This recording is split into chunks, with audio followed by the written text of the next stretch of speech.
Sheikh Hasina's political career has been a prominent and influential one. Born on September 28, 1947 in Tangipara, she became prime minister for the first time in 1996. After a tumultuous first term, she returned to power in 2009 and managed to win 3 more consecutive terms. This made her the longest-serving leader in Bangladesh's history, surpassing even figures like Margaret Thatcher and Indira Gandhi in terms of tenure. These are the core reasons that led to her fall.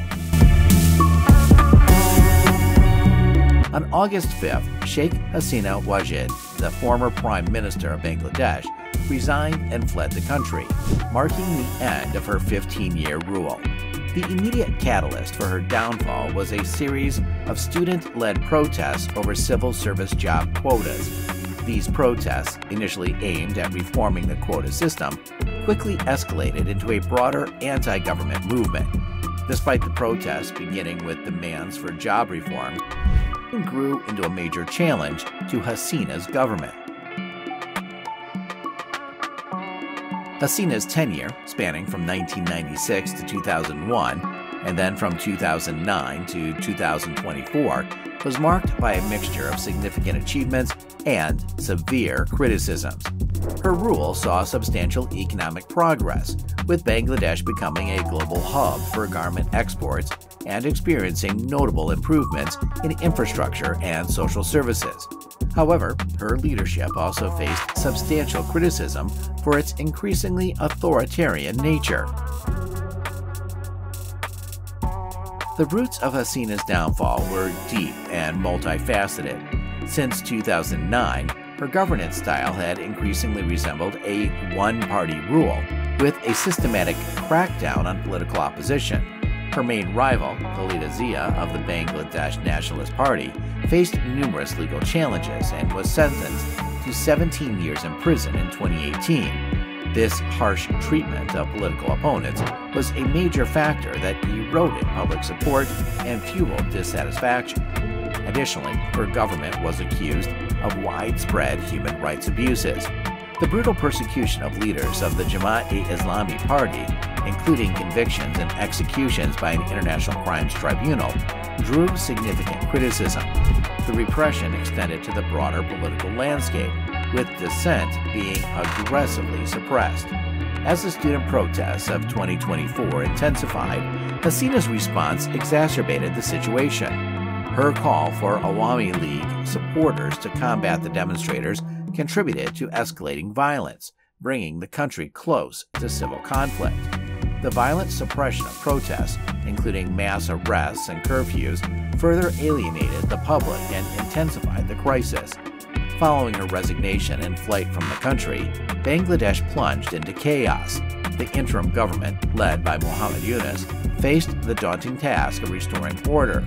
The country experienced widespread looting, attacks on prominent figures, residences, and general breakdown of law and order.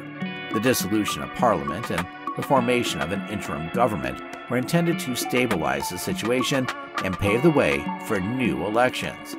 The immediate priority for Bangladesh is to restore stability and conduct fresh elections. This is crucial for moving away from what many perceived as Hasina's authoritarian rule and towards a more representative government. The economic decline, rising inequalities, and increasing unemployment further underscore the need for a stable and accountable administration. For India, which had been a major supporter of Hasina's regime, the developments in Bangladesh present both challenges and opportunities.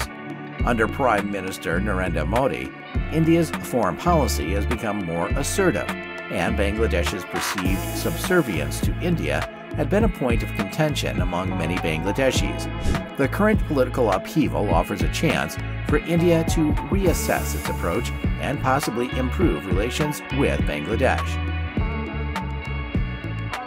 For Pakistan, the downfall of Hasina presents an opportunity to reset relations.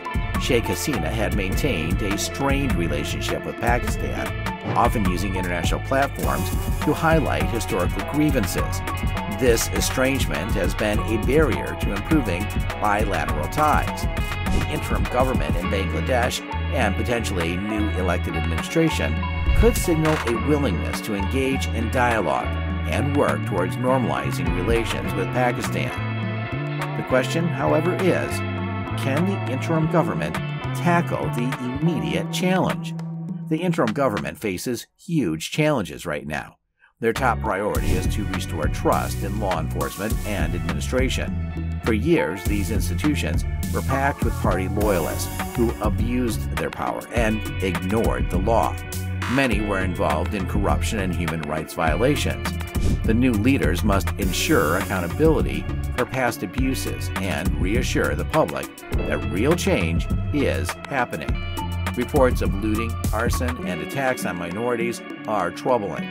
The government needs to act quickly to stop the chaos and show they are not seeking revenge, but aiming for stability and justice. Thanks for watching.